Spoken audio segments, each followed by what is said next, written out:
Mr. Rajiv Agrawal, CFO, Mr. Pankaj Kalani, Senior VP. As a reminder, all participant lines will be in the listen-only mode, and there will be an opportunity for you to ask questions after the presentation concludes. Should you need assistance during the conference call, please signal an operator by pressing star then zero on your touchtone phone. I now hand the conference over to Mr. Vimal Kejriwal, MD and CEO. Thank you, and over to you, sir. Thank you, Aisha. Good morning to all. I welcome you to the Q4 earnings call of KEC. I hope that you and your family are safe and healthy during these challenging times. Let me start with a brief update on operation amidst the pandemic and lockdown scenarios across many regions. All our manufacturing units and project sites continue to be in operation with strict implementation of COVID-19 protocols and government guidelines.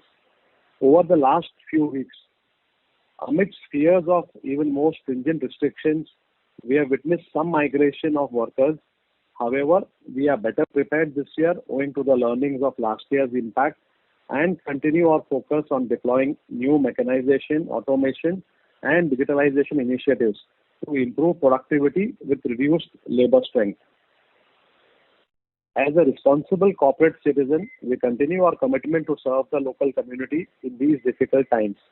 Our training center in Beautyburi, Nagpur, has been converted into a COVID quarantine center, which we are running with the help of a local hospital. We are also distributing food, oxygen concentrators, ventilators, PPE kits, and even ambulances to the underprivileged police authorities, government hospitals, and social service organizations.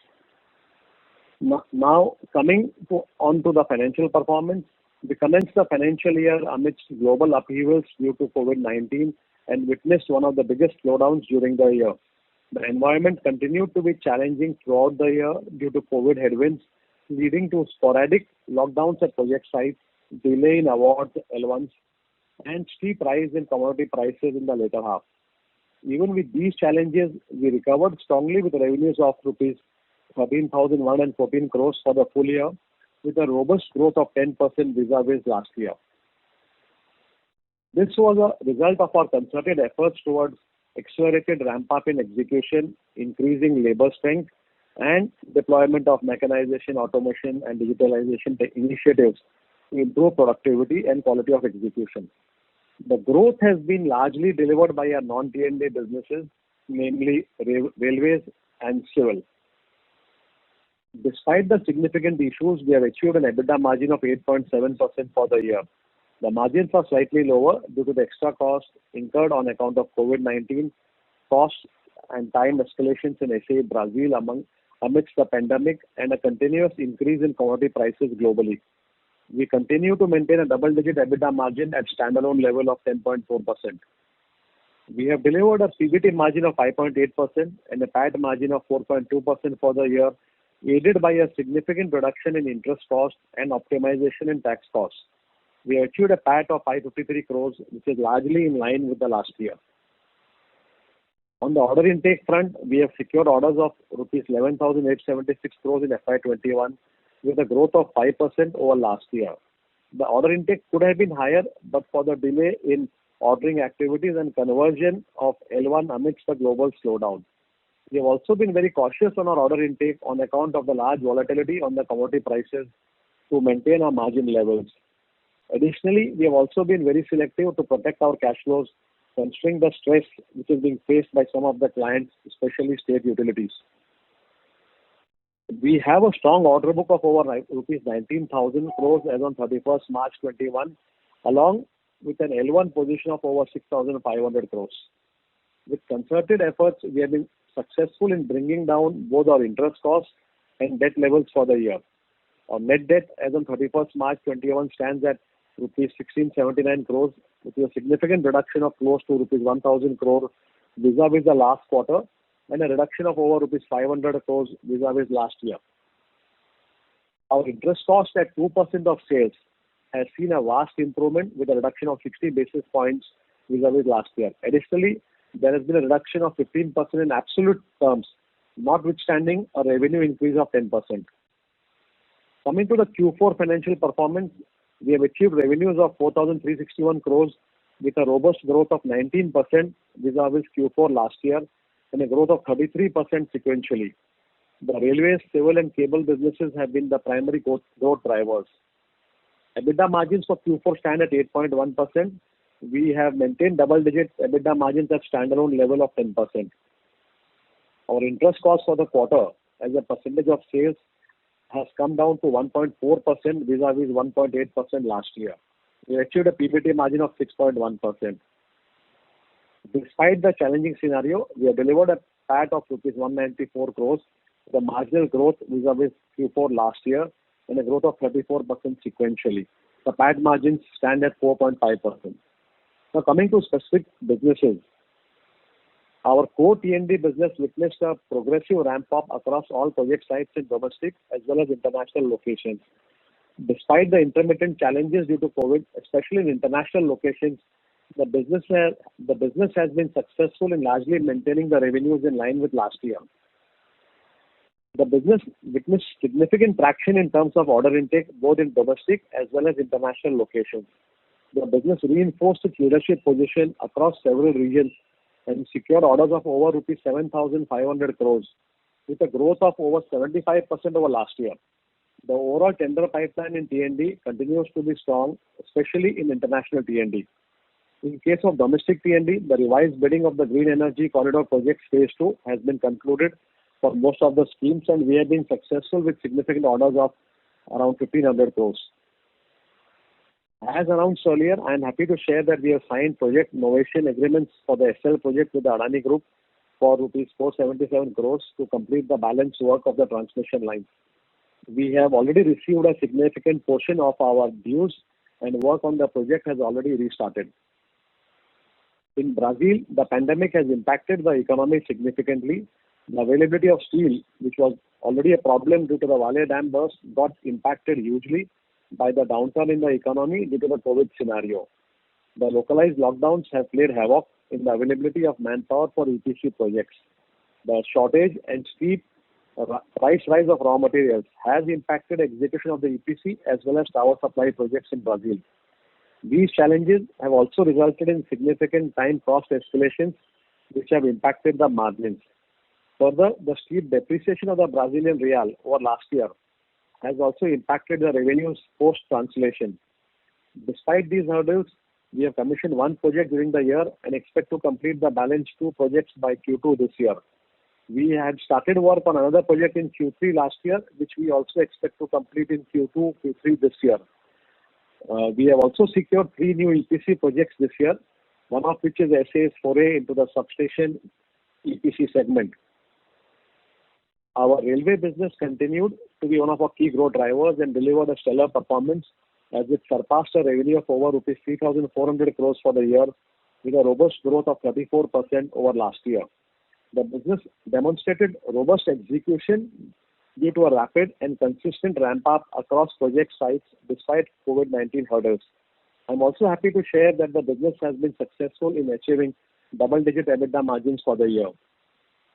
In line with our diversification strategy, we have expanded our presence in the technologically enabled areas and are now executing OHE, third rail, ballastless track works for metros, and next generation signaling and telecommunication systems for dedicated freight corridor.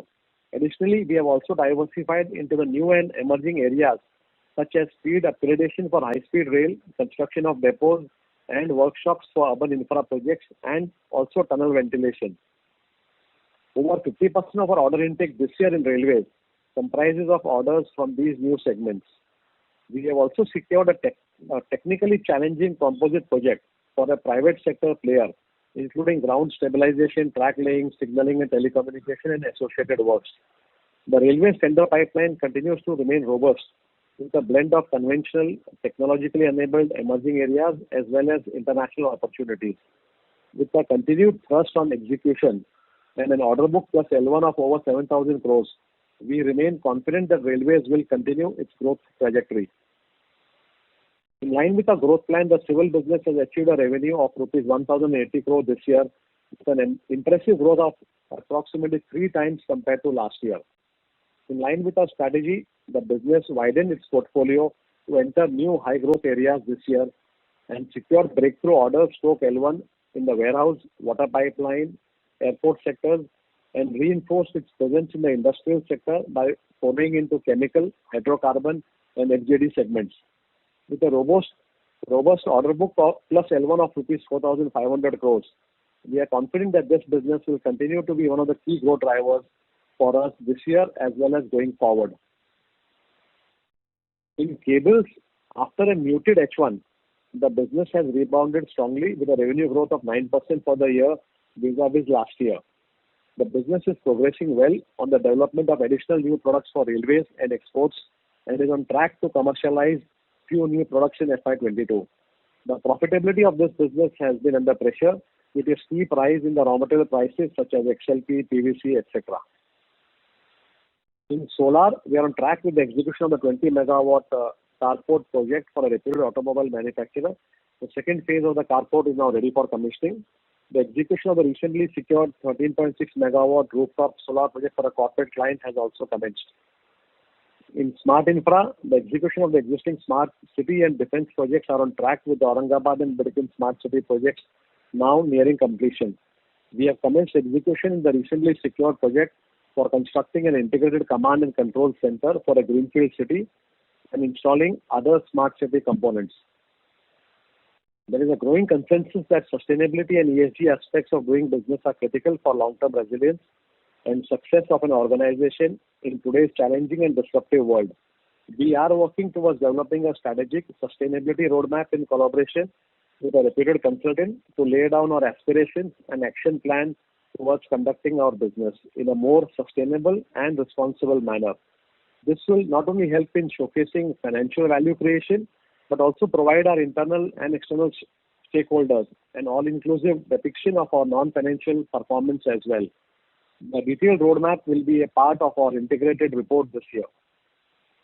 On a concluding note, I would like to reiterate that the business environment continues to remain uncertain with the current pandemic scenario and the prevailing headwinds on account of commodity prices. Having said that, with a robust order book plus L1 of over rupees 25,000 crores, we are confident of delivering a good growth in FY22. Thank you. I am happy to take your questions now. Thank you very much. We will now begin the question and answer session. Anyone who wishes to ask a question may press star and 1 on their touchtone telephone. If you wish to remove yourself from the question queue, you may press star and 2. Participants are requested to use handsets while asking a question. Ladies and gentlemen, we will wait for a moment while the question queue assembles.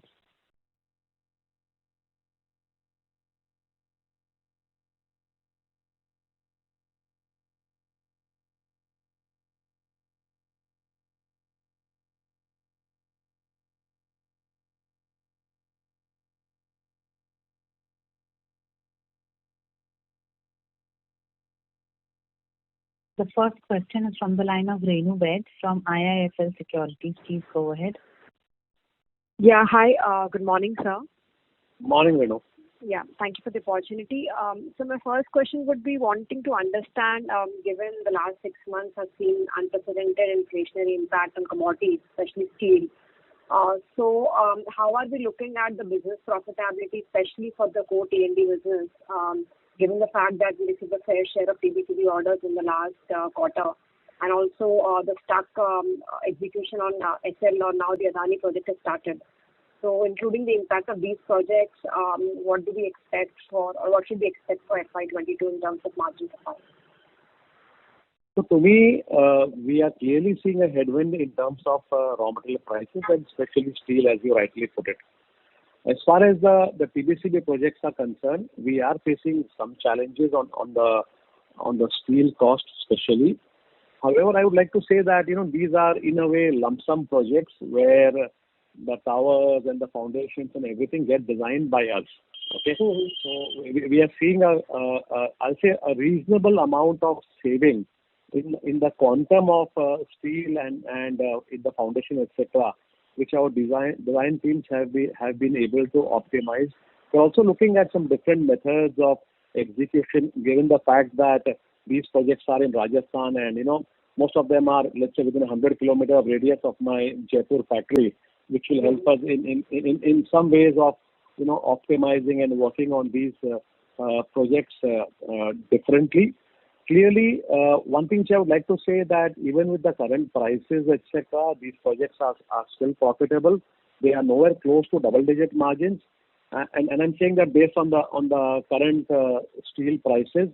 The other thing we have to keep in mind is that the steel have to be supplied over the year. These are 15-month projects just starting. Okay, so we do feel that there are opportunities, and we do expect that of late, if you see, generally the steel prices have sort of stabilized, and with the lockdowns and all that, the availability has improved significantly. The rebar prices are coming down. The problem which we see is with the oxygen shortage, the secondary and the re-rollers are facing some issues. Once those capacities are commissioned again, we do expect that at least on the construction side, we will see a decent correction aided by the monsoon, obviously. So I think that's where we are on the TBCB. As far as the SL project is concerned, I think we already have some towers in stock, and those are again projects which are ranging from 14 to 18 months. So we are in no terrible hurry or need to supply towers today at elevated steel prices. That is number one. Number two is that we had already made some provisions for the receivable from SL. Obviously, that provisions will now help us in a sort of let's say minimizing or reducing the impact of steel prices if we have to supply at a higher price. Got it. But on the TBCB projects, you don't see any requirement of creating provisions the way some of your other competition has done who had won similar projects. So no requirement of creating any buffer going on. So the way the accounting CTC and other concepts work is that if you have already booked revenue and margins at a higher price, and then the prices of, let's say, your costs have gone up and your margins are coming down, you will have to reverse the earlier margins and take it down to the lower levels. Since these projects have just started, let's say, execution, what will happen is that you will be booking the revenues and the margins on the current costs. If in an event that you become negative on the projects, then the concept will come in where you'll have to start providing for any foreseeable losses which you see in the project. So as of now, we did not see or the need for providing any losses today. As and when the projects are getting executed, you will be booking the revenue and margins at the current cost. And if at any point of time the projects, let's say, turn negative, okay, then obviously whatever is the losses which you anticipate or negative plus whatever profits you have booked earlier, those will have to be provided. Got it. Sure. Secondly, on your non-T&D businesses, rail and civil, given that now you're expanding into newer segments which require more capabilities and investments. So are we planning any significant investments both in capabilities as well as equipment for these type of projects in civil and rail? And how do we look at these portfolios stacking up in the next 2 years, both in terms of revenue scalability as well as margins? So we generally have a capital expenditure plan of around 200 crores, generally, okay? We will take 25-30 crores here or there. This year again, we have planned for a similar amount, slightly higher than 200 crores. And a large part of that capex would go into railways and civil business, okay? So that's one part on the physical capability. We have also hired a large number of people who have the capability to deliver on these new projects. The third piece is that many of these projects have been won in conjunction with one of the large OEMs, multinational OEMs, where they are doing a part of it and we are doing a part of it. And we do expect that would also help us in building capabilities in these areas. Sure. And one last question, if I can ask, we have seen a reasonable improvement in working capital. So what is the outlook going ahead, both in terms of debt numbers? Can we expect the debt numbers to continue reducing as the growth comes back in the next 12-15 months, or it should stabilize at these levels? Rajiv, you want to answer this?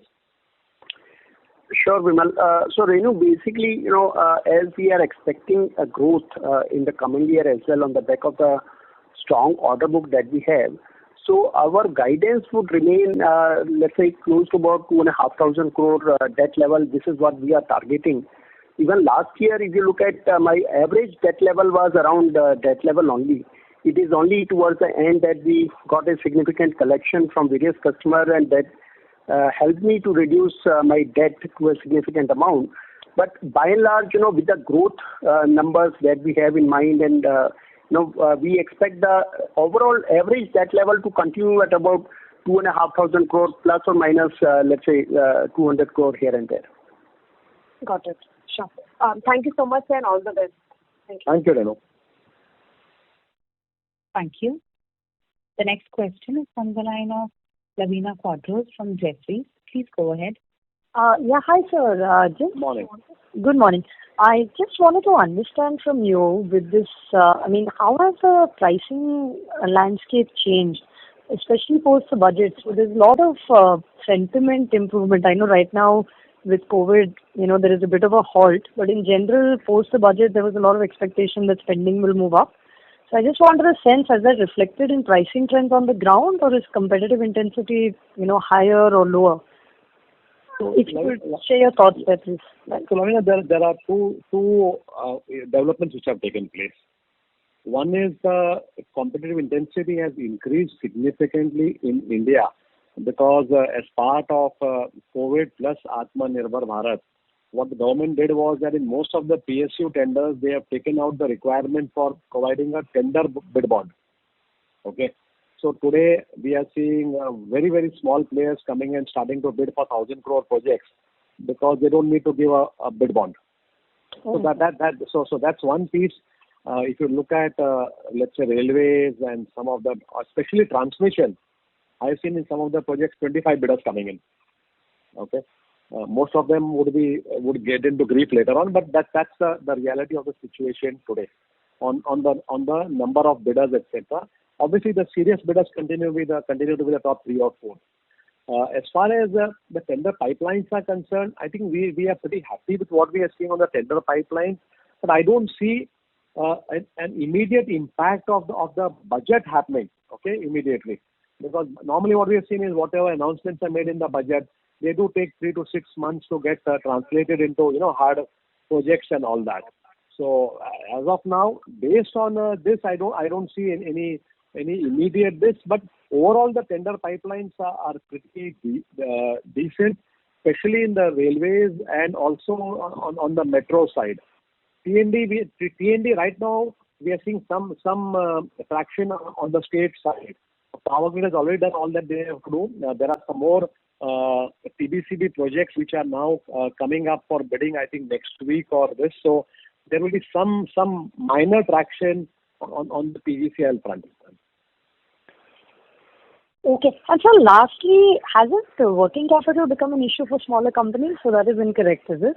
Because that is the sense that we had got. No. So there are two, again, there will be two parts. One is the bank guarantee for bid bonds and performance bonds. So the requirement for bid bonds has been taken off, but performance bond continues, but been reduced from 10% to 3%. So on the non-financial limit, let's say non-cash limit, bank guarantees, etc., the smaller players are better off. But on the cash side, when you require hard cash, we still see a very strong stress on the smaller players.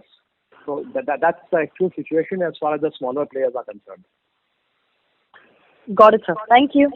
Thank you. Thank you. The next question is from the line of Swadhin Maheshwari from Edelweiss. Please go ahead. Hello, sir. Good morning and Morning. for your reappointment. And congratulations for your reappointment as the MD. Thank you. Yes, sir. So a couple of questions. Sir, first one on the SAE side. Now, if I look at FY21, will it be fair to say that SAE has basically made EBITDA or PBT loss of closer to about 100 odd crores? Maybe more than that. Maybe more than that. Now, sir, if you can just help us, and see, we do understand that this is all happening, because of the restrictions imposed by the local government over there. But I just wanted to understand if you can just, break up that loss of 125 crores, whatever that number is, into the currency depreciation and also with respect to if there is any time overruns on the project? If you can just help us with that.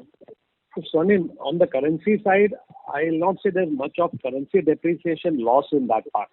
In fact, to me, the loss would have gone up had the currency remained stronger. Okay, there is a loss of almost, I'll say, close to $35 million. I don't have the exact number, but close to 200 crores plus on the revenue side because of translation. The Brazilian reals went down from 4.1 or 4.2 to 5.3.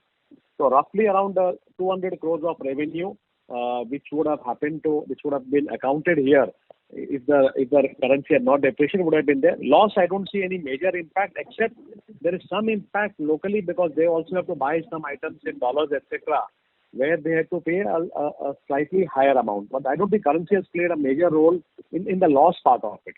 Okay, most of the losses have happened on two accounts. One is because the steel prices went up, we did have some losses on the steel supply. Generally, we manufacture around 50,000 tons of steel there. Okay, I don't have the breakup of how much went into my EPC projects and how much was supplied to third parties. But generally, there was a clear-cut loss happening on the tower side, and on the construction side, because you had to keep on shutting down offices and shutting down project sites, etc., demobilizing, remobilizing.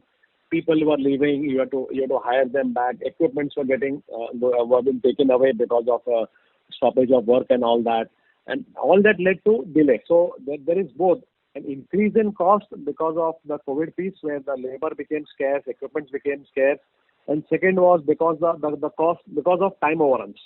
So both of these factors, and obviously we did supply some towers to our own projects also. So the steel price, all three of them have combined for this. Okay, got it.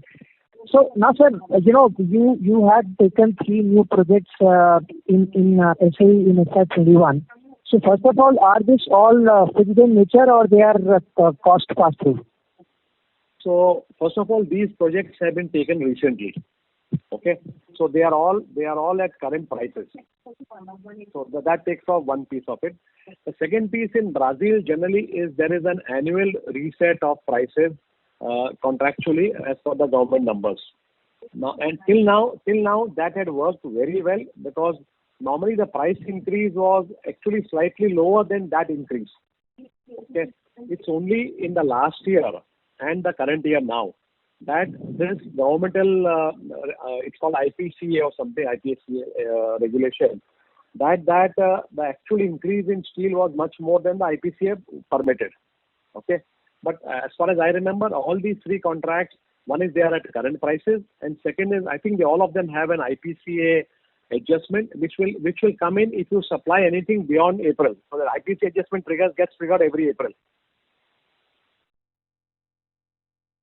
Sir, just one more question related to SAE. So, when do you expect the normalization of margins really, or the losses in the SAE side?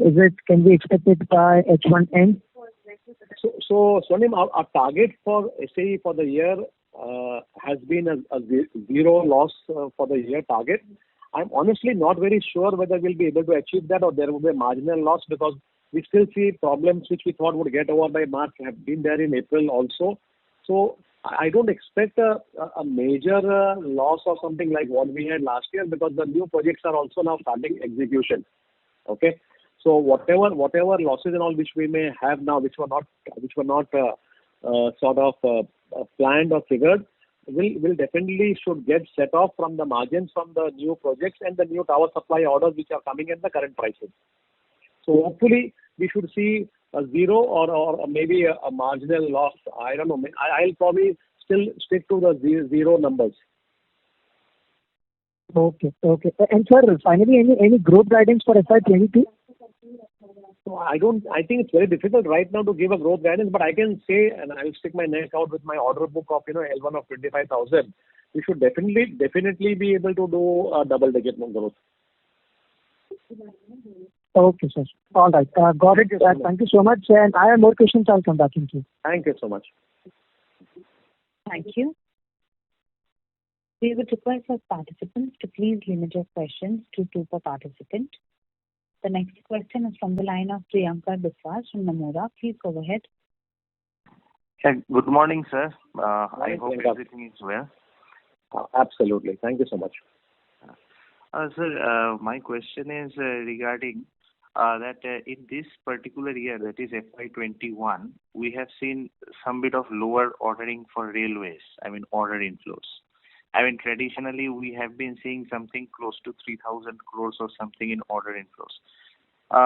So, what is your let's say view on the railway tender pipeline as it is, and maybe some expectations of what type of order inflows we may be looking at, particularly from this division, let's say in FY22 or beyond? So, Priyankar, you are absolutely right. We are quite disappointed with our railway order intake for this year. Okay, we were expecting to get more than 3,000 crores. However, two things have happened. One is because of COVID and a lot of changes in the government regulations. Most of the orders for the H1 or tenders were recalled and retendered, etc. So there was a generally bunching of tenders which started happening in H2. What that did was that people who have got much lower order books in railways actually went pretty aggressive on the railway bidding. Okay, and somewhere we were not in that queue. We did not want to pick up orders at lower than our target margins. Plus, we were seeing a lot of volatility in the commodity prices. Although in railway, generally the commodity prices are a pass-through. But still, many times what happens is that if there is too much of volatility, you may still maybe the price variation formula may not work exactly the manner in which you want to do it. So we were a little bit, I'll say, conservative as we are traditionally. So we did not go very aggressive in bagging the fewer orders which came.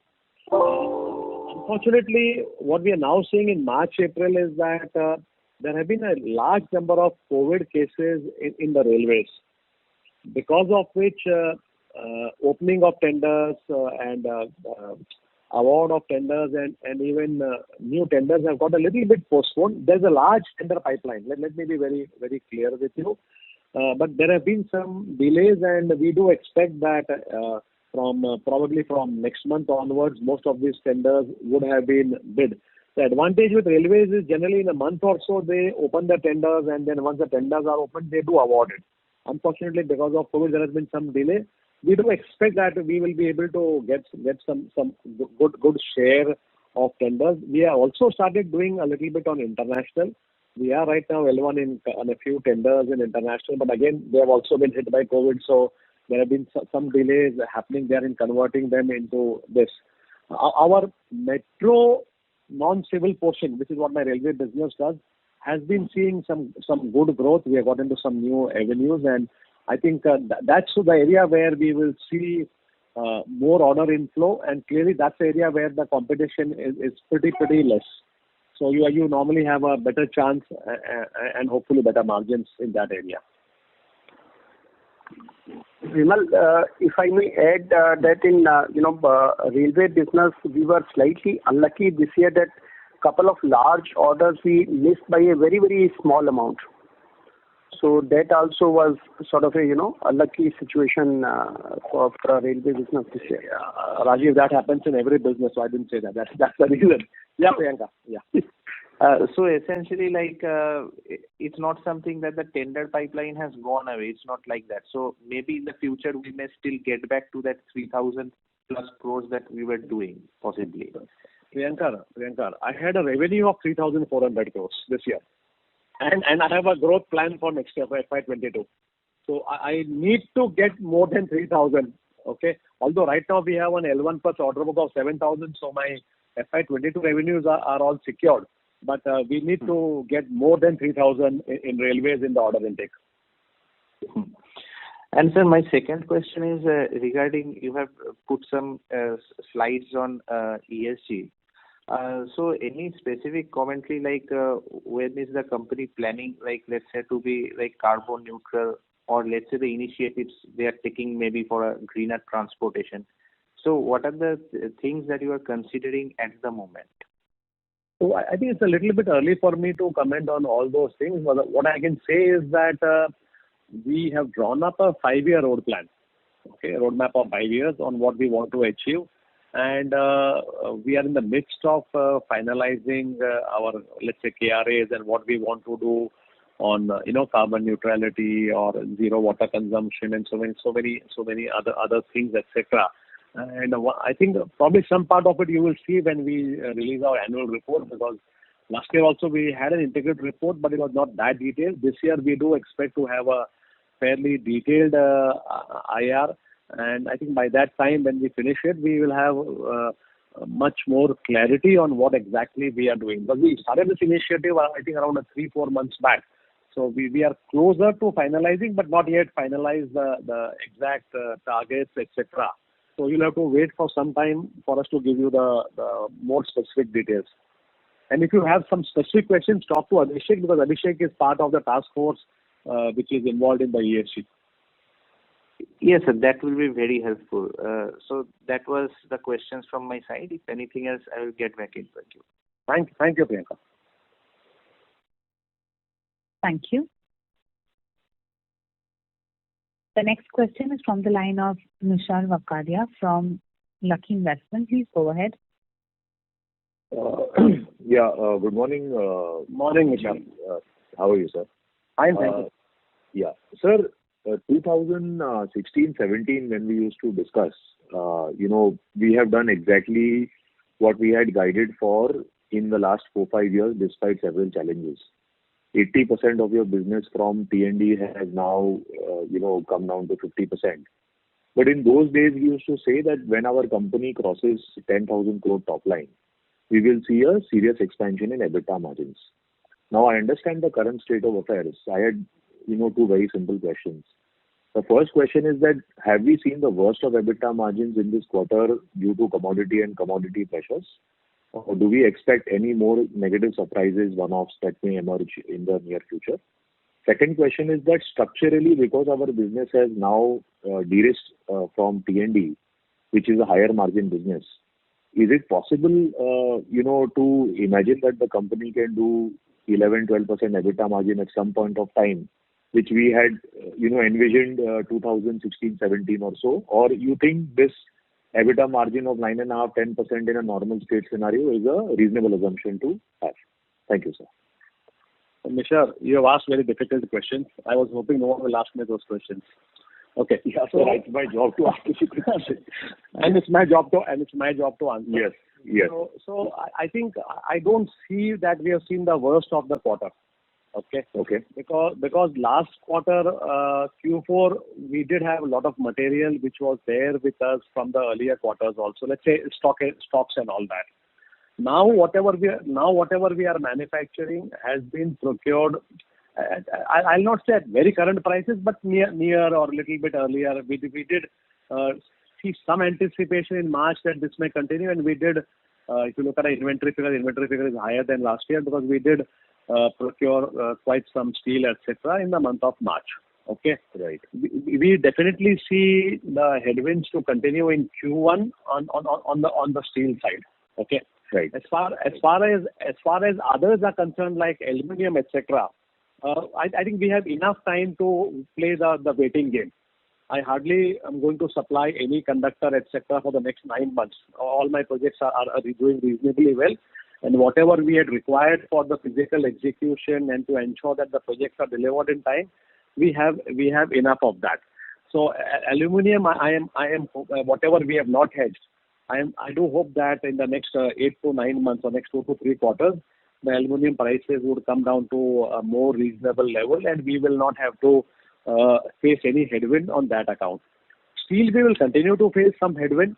I'll not be able to tell you, and because I don't know the exact numbers, what will happen in Q1 or this. The other thing, what I would like to say is, our non-T&D EBITDAs are now close to, I think, 8% or so on an overall basis. That is railways, civil, cables, and everything, smart infra and all other smaller businesses put together. Railways, as I said, has already touched 10%. Okay.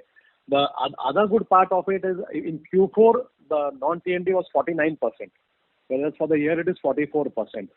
And the good part is most of our businesses, most of our orders in these sectors, railways and civil, either have a clear pass-through clause on commodities, or at least in civil, most of the clients like to supply the cement and steel.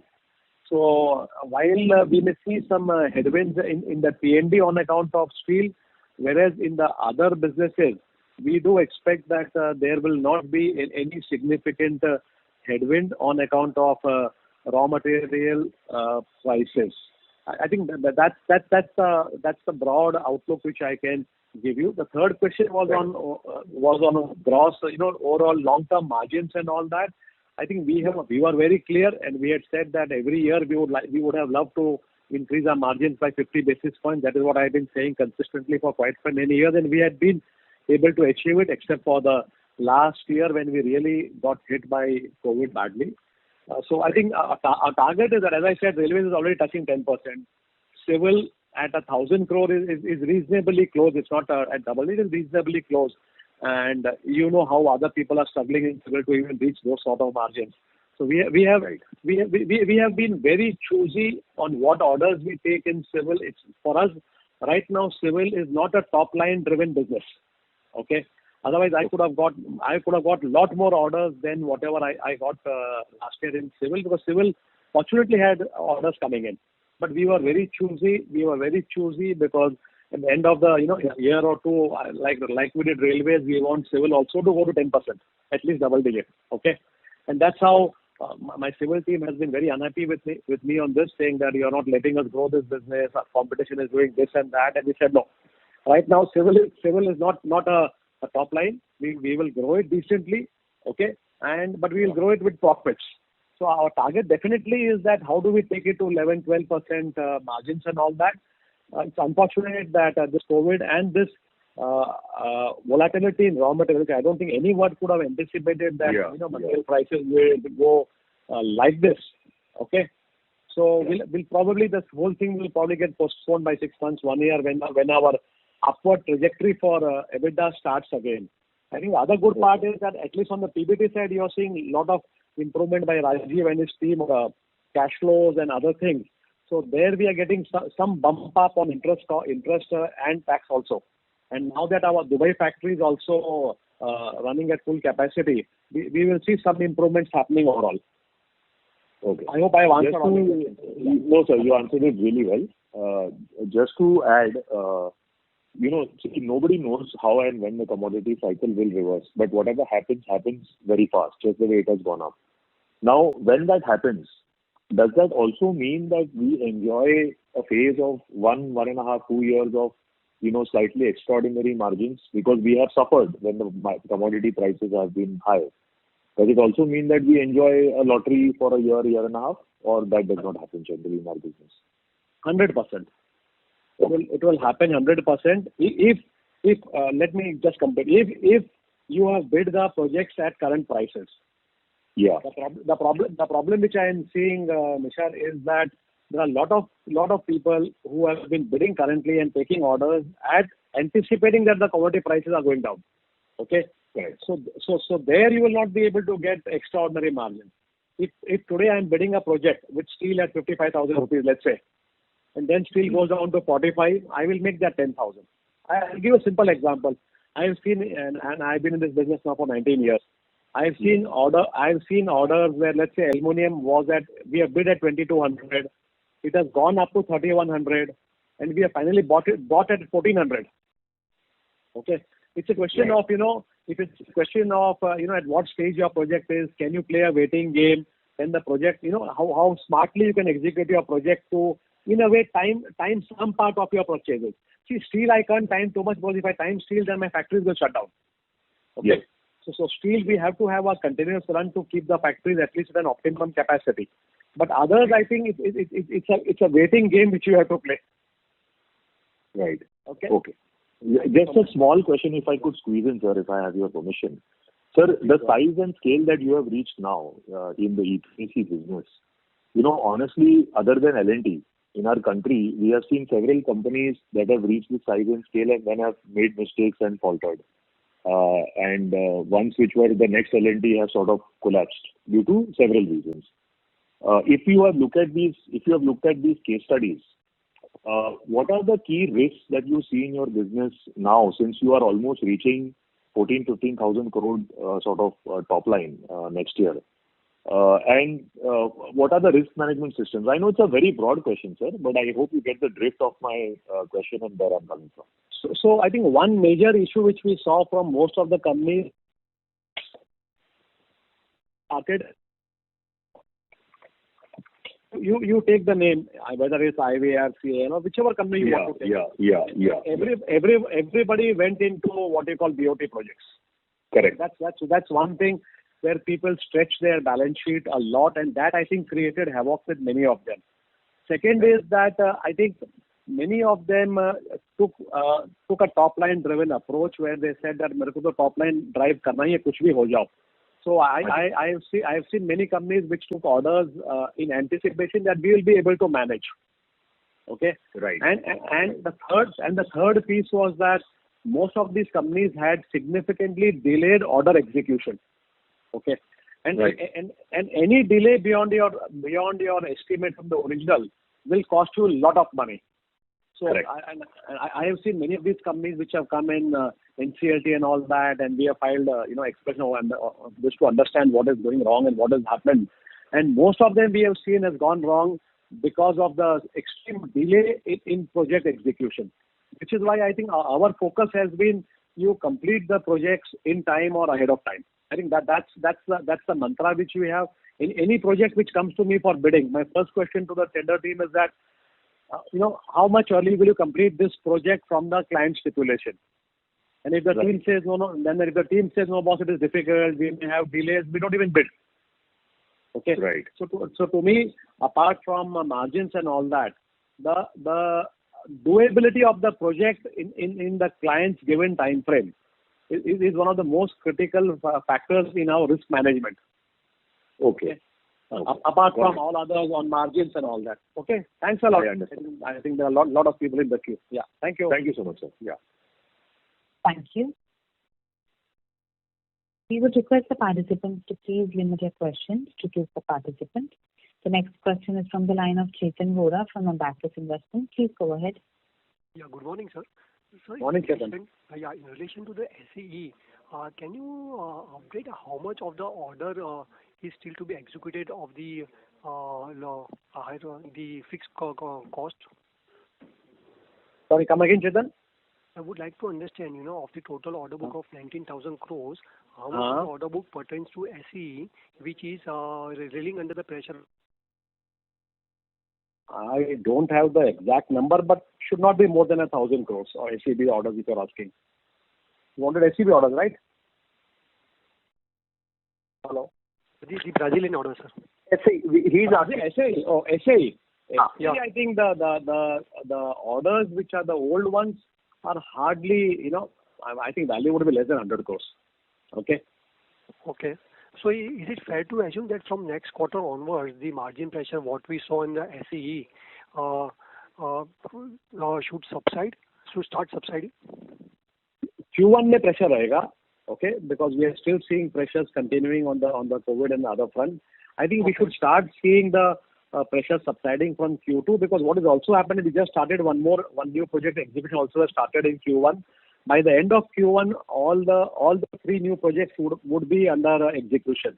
So even if there are some losses from the existing project, you will start seeing margins from the newer projects. So my view is that Q1 will still see some pressure. Q2 is a quarter where we should see significant improvement or less pressure. Yeah. And you guided, if I'm not wrong, that at the EBITDA level it should break even, right? Yes. For the year, yeah. Okay. And coming to the domestic side, the margin pressure, what we saw on the standalone side, on the preceding quarter, it was nearly about 11%, and this quarter it stood at 10%. So should we see a further pressure on the margins? Okay, how should one see on the? Difficult to say right now, but there will definitely be some pressure continuing, okay, because of especially the steel prices. We are taking a lot of steps to minimize the impact by other means. I can't control the steel prices, so whatever the market will have to pay for it. As I said, we are trying to optimize design, work on other options, seeing if we can reduce the logistic cost and other items we are trying to this. But to me, at least in Q1, this pressure will continue because largely for Q1, most of the steel has already been procured. Okay, so whatever we can do by means of non-steel cost and all that, we are trying to see. But the other thing is that our non-T&D revenues are going up, as I've been mentioning. So it will depend upon finally what is the mix of revenue which we are able to achieve in this quarter. That will decide the margin part of it. But I think honestly, Q1 will continue to have some pressures. Okay. Okay, sir. Yeah, thank you, sir. Thank you. Thank you. The next question is from the line of Ravi Sominathan from Spark Capital. Please go ahead. Hi, sir. Good morning. Hi, Ravi. Yeah. Sir, you had mentioned that so basically certain countries outside India, so basically the traction for T&D has been pretty good. So if you can talk about the geographies, regions where traction is good, so basically So Ravi, one thing is on the order book. I think our order intake grew 4 times from last year. I think year before we had some 800-900 crores of orders. This year we got around 3,700 crores of orders from the international. So that's one part on the numbers, and we do expect that international business will start growing well this year. A large part of the order intake basically come from Middle East. Okay, we are seeing a lot of traction in Middle East now. Suddenly, okay, Oman and Saudi has just announced large tenders last week. Okay, then UAE we are seeing some tenders, not that large as Saudi or Oman, but we are seeing some tenders. A few tenders coming out of the North Africa, which is part of our MENA, as we called it, what we call Morocco and other countries and all that. So that's one piece where we are seeing huge amount. Second is also on Africa. We are seeing lot of orders, tenders, etc. from Africa. So to me, those are the two large regions this way. And the third one obviously has been the SAARC region, which was not a great performer in terms of order intake last year because of COVID. One or two large orders of ours got stuck where we are L1. So I think this year we should see some better ordering from SAARC, from Middle East, Africa. Far East, I think we have generally been getting 500-600 crores of orders, which we have got this year also. And we do expect that we will continue to get that. Brazil has done better last year as compared to the year before. I think we got roughly 900 crores of orders against 600 or something a year before. So those are the broad geographical contours of our orders. Got it, sir. And the profitability of these orders would be better than overall T&D level, so basically or company level. So in general, difficult to say that because what happens is it will depend upon when you have quoted and what was the commodity that time. See, one thing, most of the international orders are fixed price. And you know what is the assumption you have taken on commodity? What is the assumption you have taken on dollar, rupee? Some of them are in euro and all that. So generally the profitability used to be higher, but of late the variability has increased. And the other part, what has happened is that the cost of capital earlier used to be much lower internationally than in India. So the international cost of capital continues to be low, but India has come down significantly in cost of capital. So the large delta which we used to have in international orders has now come down. Okay. Got it, sir. Got it. And what is the proportion of fixed price and variable price contracts in our overall portfolio, sir? So any sense? See, the numbers can be very misleading. The reason I'll tell you is that I think broadly fixed price would be around 35-40%. But when you take the 35-40%, and if you look at the metal piece of that, which is what we are looking at, could vary from 10%, 12% to 40%, depending upon whether there's a conductor, whether there is how much of steel is going and all that. So broadly, if you ask me, if you are trying to put a number to the metal piece and all that, I think the overall metal exposure, which is exposed to pricing, could probably be around 10% or so, around a very broad number, 10% of our total order book. Okay, very, very broadly. Thank you. We would request the current participant to please come back in the question queue for any follow-up questions, as we have several participants waiting for their turn. The next question is from the line of Bhavan Vitlani from SBI Mutual Fund. Please go ahead. Thank you for the opportunity. Question is on the working capital. We saw a considerable increase in payables for 1,200 crores. Could you guide us? How should one think about the working capital cycle, and what has driven this significant increase in trade payables? Rajiv will answer this. I'm a bit surprised. Yeah. Sure.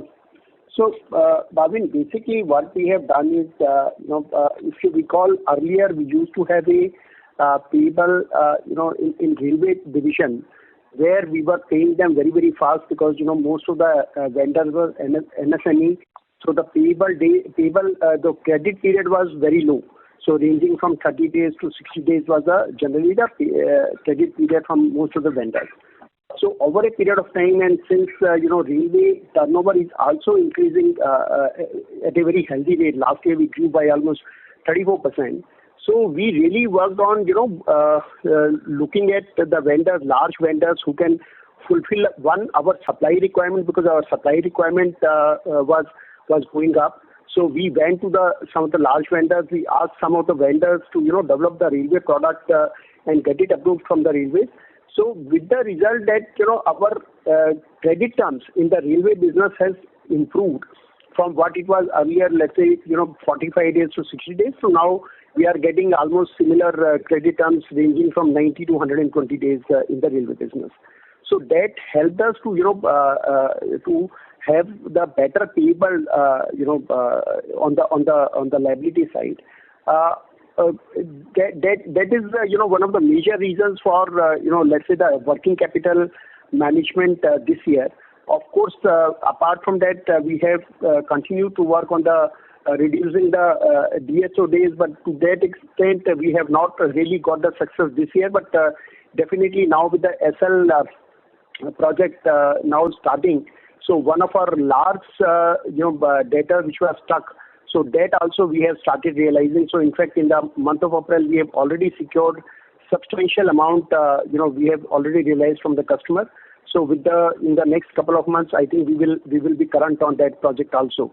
So last year, the working capital was largely managed through the better credit terms with the vendors and moving to the large suppliers.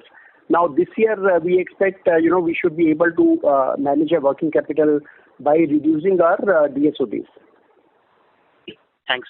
The last question is to Vimal. You have seen 19 years, as you said, and we have seen 4 commodity cycles over the last 19 years. And you have been able to manage in the band of 8 to 10%. What is your thought process now? And besides one measure that you highlighted about design optimization, what are the other measures that you and your team are working on? And do you see that worst case band of 8% you can manage this time around as well? So to me, the way it works out is, as I said, that how can you time your execution, Bhavin? Simple example is that, let's say you have to supply conductors and the aluminum is today at 2,500 versus, let's say, you have taken 1,800 in your budget or in your tender. Normally, our normal practice is that whatever we quote in the tender, we will go and hedge it once we are L1.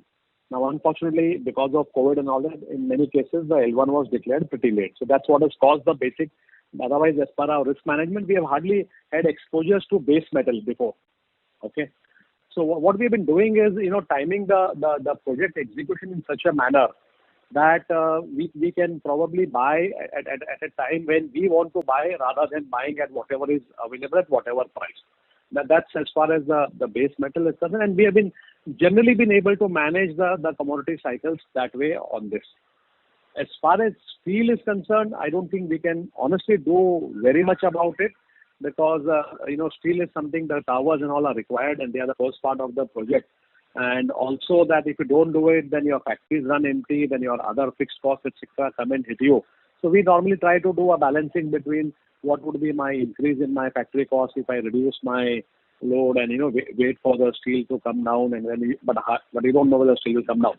So on the steel side, I don't think we have too much control on the timing piece of it, except that we do time it for the project completion and all that as per the requirements.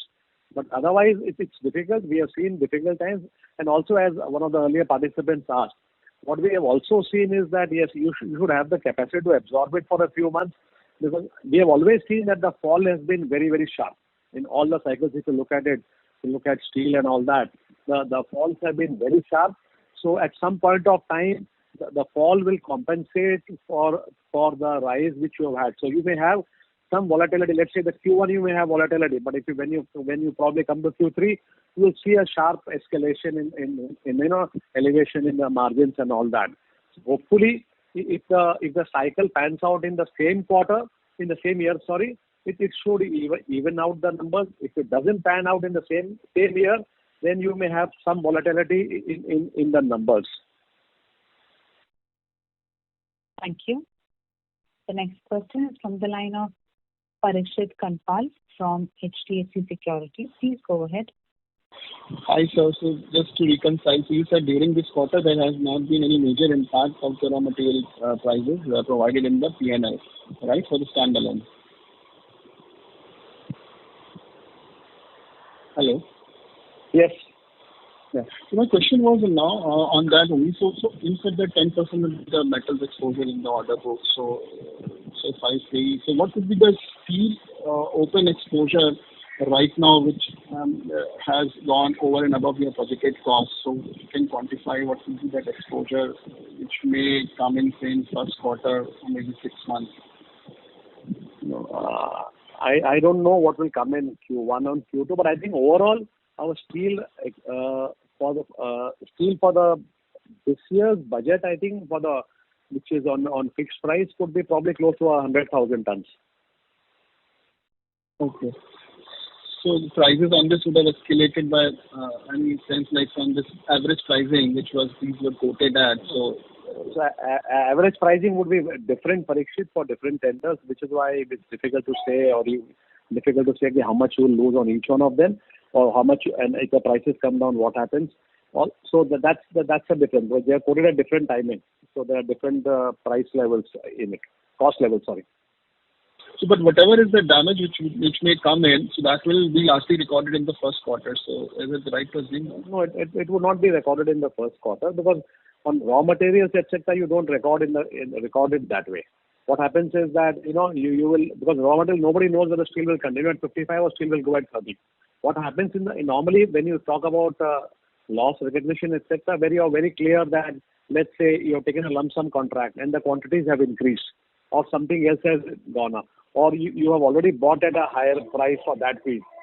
So there's a lot of things which go into that to decide on when the impact comes.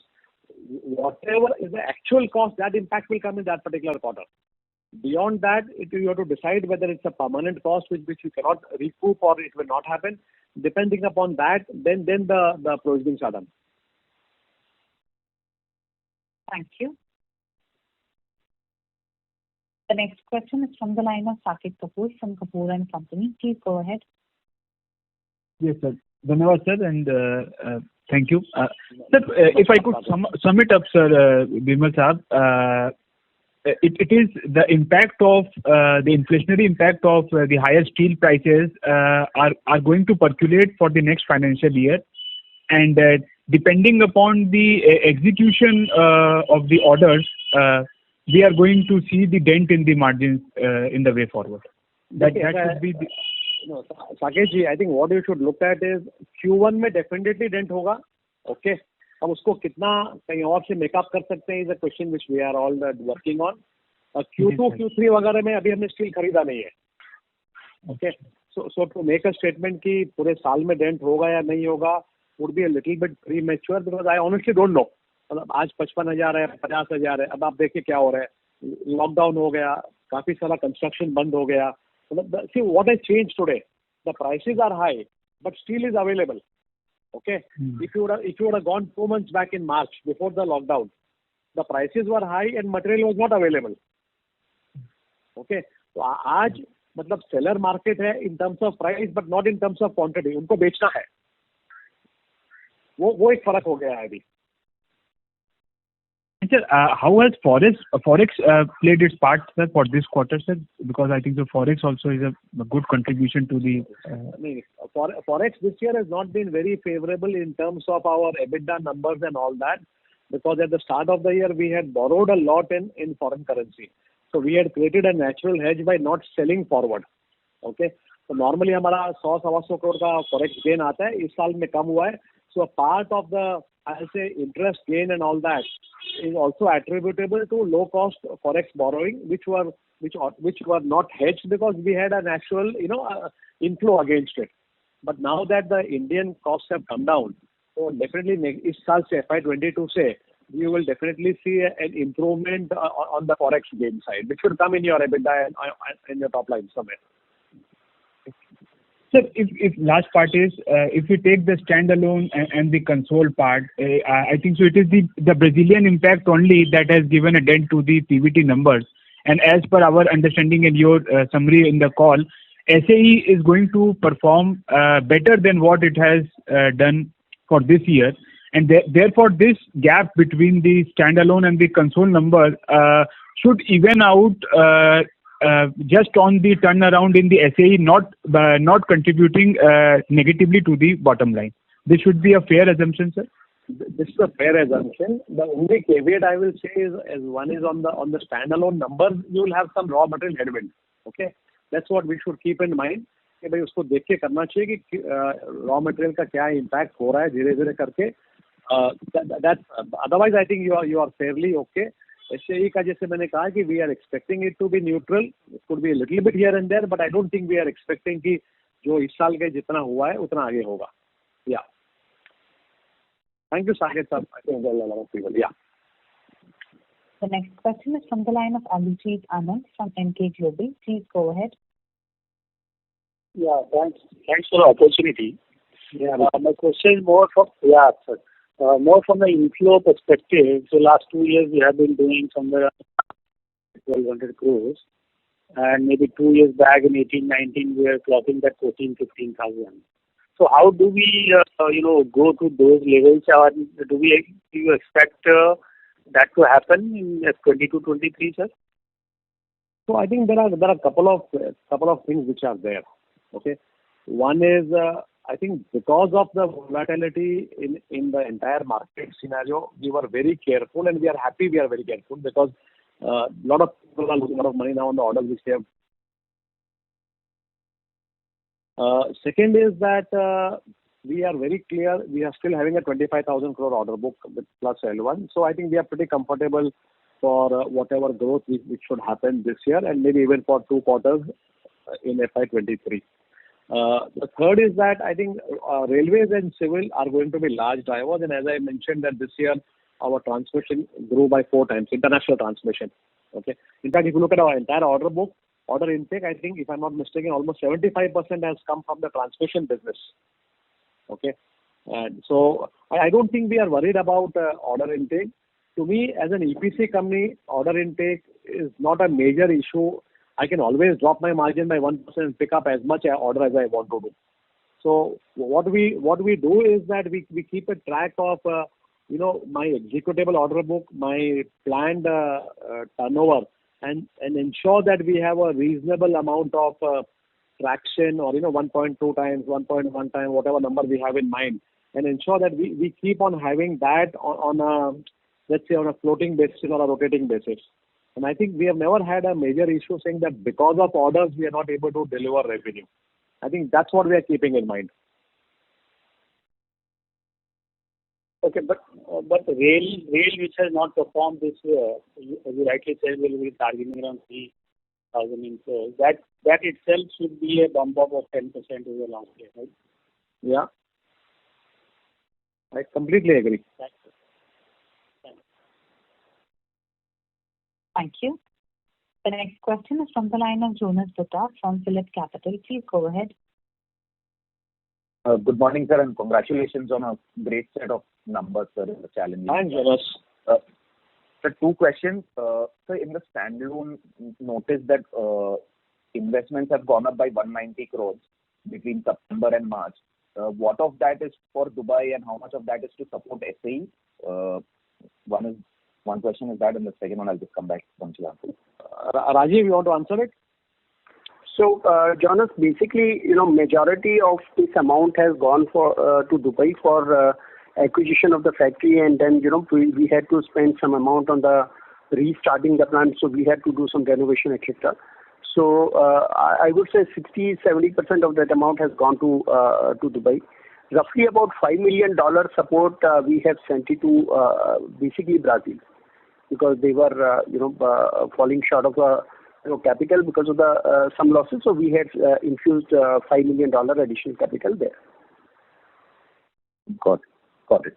Sir, my second question was, sir, if you see the closing order book of SAE, and I'm sorry to harp on this, is at about a shade below 600 crores, which is sort of half of where you closed FY20.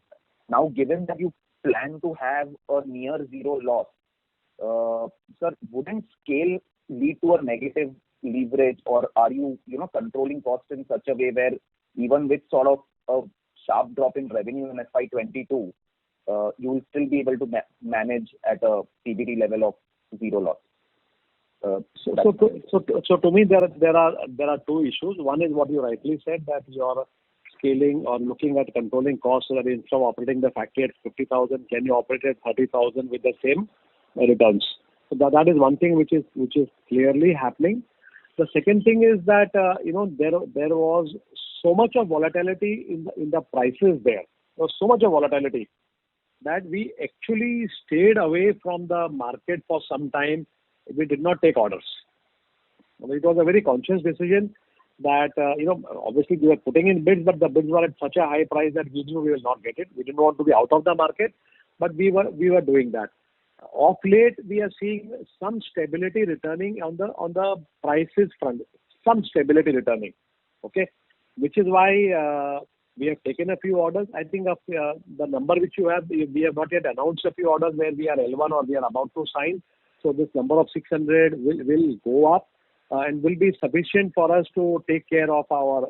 We do expect that the revenue numbers would be probably similar to what we have done this year. So FY21 to FY22. We may not see growth, but the numbers would be similar. So we have some orders which we are L1, some orders which we are negotiating. So I think those orders will come in time. And second thing, we really wanted to time the orders to ensure that we take orders which come in when we finish the existing orders, because there is a clear pressure on manpower and equipment availability there, and we didn't want to run 3 more projects simultaneously. Okay, so they have been timed pretty well, which is why I said in the earlier part of the call that we expect 2 or 3 new orders to start work at the end of Q1. So I think that's the way it has been planned. Unless something really untoward happens in Brazil, I think otherwise I think the game plan is reasonably well laid out. Thank you. The next question is from the line of Varun Ginodia from Ambit Capital. Please go ahead. Good morning, sir. And thank you so much for giving me the opportunity, and congratulations on good set of numbers. I have 2 questions. Firstly, on the interest cost part, as we had, as you said that we had hedged our debt into foreign currency, as we had a natural hedge in terms of inflows coming in from international T&D revenue. Now, given that we are gaining traction on the international power T&D side, do you plan to increase the share of foreign currency debt in total debt, and hence the interest cost as a percentage of revenue, there we still have room to lower that number further down to 1.3, 1.4, 1.5%. So just want to get a sense there, how much more room do we have to take interest cost lower from current levels? If you can give some color on that. So Varun, Rajiv can talk about it, but my view is that we are right now not looking at increasing the foreign currency debt, because for us the Indian currency debt also is coming at a very reasonably, the marginal borrowing is at a reasonably good rate. So I don't think we intend to increase, but maybe Rajiv, you want to add something? Sure, Vimal, you are right. Actually, we are not increasing the foreign currency debt right now. In fact, we are reversing some of the foreign currency debt. We are repaying that and taking the rupee debt, because rupee debt, as it is, the cost has come down significantly this year. And by freeing up by repaying the foreign currency debt, it is giving us the opportunity to sell our surplus foreign currency in the forward market, and which is giving us a almost 5% plus kind of a premium. So right now the economics is not working out in favor of the foreign currency, and that is the reason we are reducing our foreign currency loan book and converting that into the rupee loan. Okay. So any number on the interest cost as a percentage of revenue, where do you see that number settling down going forward? Or are we already at the bottom right now? Like any color on that? No, definitely there will be further efforts to improve this cost, but I don't see a significant improvement from the current number, but definitely, there will be at least 10-15 basis point further improvement from the 2% cost that we have achieved this year. Got it. Thank you. And second question was on the working capital side. So as you mentioned that payables cycle improved in your favor. As the cycle was there, longer cycle was there in the railway segment. With second wave of COVID coming back in, and as we have seen that last year, last couple of years, you were acting as bankers to your vendors in the supply chain, because of which payable cycle was shrinking and providing stress on the working capital side. So do you see that stress emerging again in FY22, and maybe the working capital would not improve overall in FY22? Like any sense there on the creditor cycle side in FY22 based on the current situation?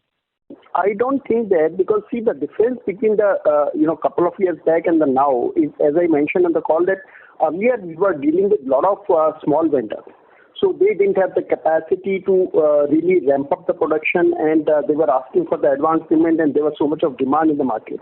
Now, over a period of 2 years, what we have done is we have really developed vendors who are into the large category. They are, people like Aditya Birla and other things. We have developed those kind of a vendor who are much better equipped to handle their own working capital. So that has, let's say, where we have been able to improve our credit terms with these vendors. Second, already, last couple of years, the MSME Act came into force. So we are already paying all the MSME vendors within 45 days. So I don't think that, it can cause any further disruption in the current COVID period, because the supply chain has very well established, and some of the things we have already moved within our own factory. So we are doing a lot of manufacturing of structures which is required for our own project. We are doing catenary wire, conductor. So large part of the supply chain which we were actually procuring from the external vendors earlier, we have already started manufacturing in our own factories. So I don't think that this COVID can disrupt my supply chain any further now. It's pretty stabilized. Thank you. The next question is from the line of Ashish Shah from Centrum Broking. Please go ahead. Yeah, good morning, sir. Good morning. So just a question on the India business. You did say that most of the India businesses have the price variation clause, but are the underlying indices keeping pace with the change in the commodity prices, or you think there is going to be some lag of maybe 3 to 6 months by the time the indices catch up? That's it for me. Difficult, because I'll tell you what, let's look at this way. The indices which the transmission industry follows are fairly current. Okay, so they keep in. As far as railways are concerned, again the indices are generally okay. In fact, some of them are more favorable to the contractor. Civil is one place where in some clients, and unfortunately in civil what happens is all the clients are different, so they have different indices. So in civil, I will not be able to make a straight statement that in every case we are getting a positive thing. There may be some cases the indices are slow to catch up. That's where we are. I talked earlier about timing when you want to procure, what you want to do, and all that. The flip side or the other side of the coin there is that wherever the indices are slower to catch up, they are also slower to fall down when the prices go down. And our experience has always been that way, that over a period the indices get neutralized because they go up slowly, they come down slowly. So when the prices come down, you make a lot more money on the price variation. So to me, wherever there's a price variation clause, unless it's a very extreme clause. Some clients do have very different clauses where they may say that if PV is not more than 10%, we'll not pay you. So those are almost like fixed price contracts. That's the way we look at it.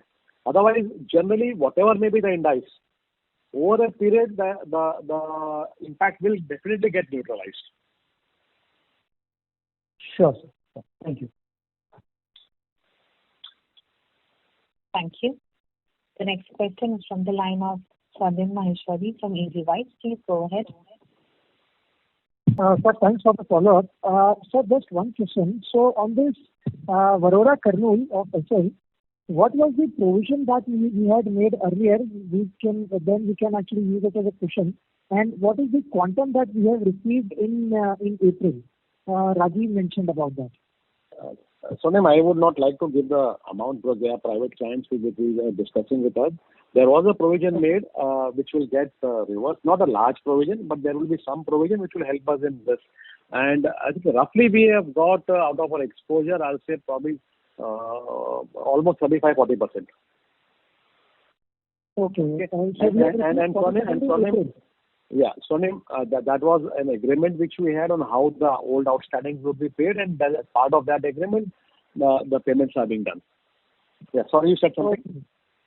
Yeah, correct. Thank you. Yeah. Thank you. That was the last question. I would now like to hand the conference over to Mr. Vimal Kejriwal for closing comments. Yeah, I think thank you everyone for your participation and your continued interest. Please stay safe. Thank you so much. Thank you. Thank you. On behalf of KEC International, that concludes this conference. Thank you for joining us, and you may now disconnect your lines.